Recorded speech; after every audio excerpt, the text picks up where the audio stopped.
Of third reading, House Bills number 60. Clerk will read the first bill. House Bill 18, Landlord and Tenant, Residential Tenants, Right to Counsel.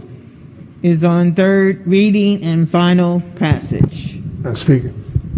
Recognizing the gentleman from St. Mary's. Thank you, Madam Speaker. We had some debate on this bill yesterday with amendments. I just wanted to touch on it a little bit, just grabbing some notes here. Often we talk about the effects of bills like this on the landlord, but we never talk about the effects of a bill like this from the tenant's perspective. And you got to take just not this bill, but the whole slew of bills coming out of this General Assembly this session. We've had 6 or 7 housing bills. And I remember from the time I started running for office, you do these public forums. They're always asking you about affordable housing.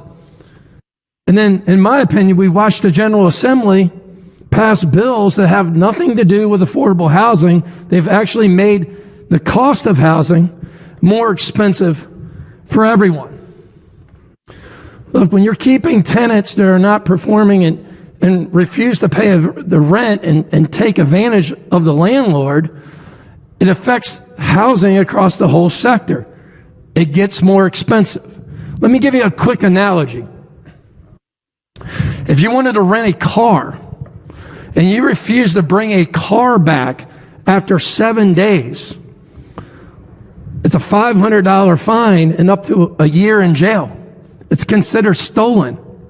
But we had the floor leader talk about eviction process that lasted in some jurisdictions months.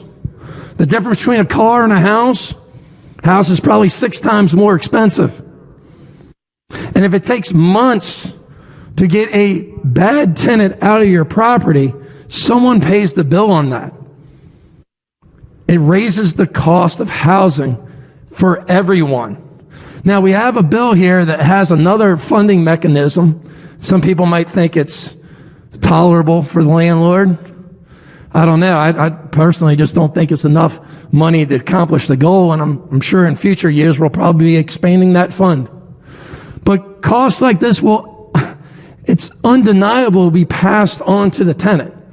So in this bill, you have tenants not paying their rent, providing attorneys for tenants that do pay their rent.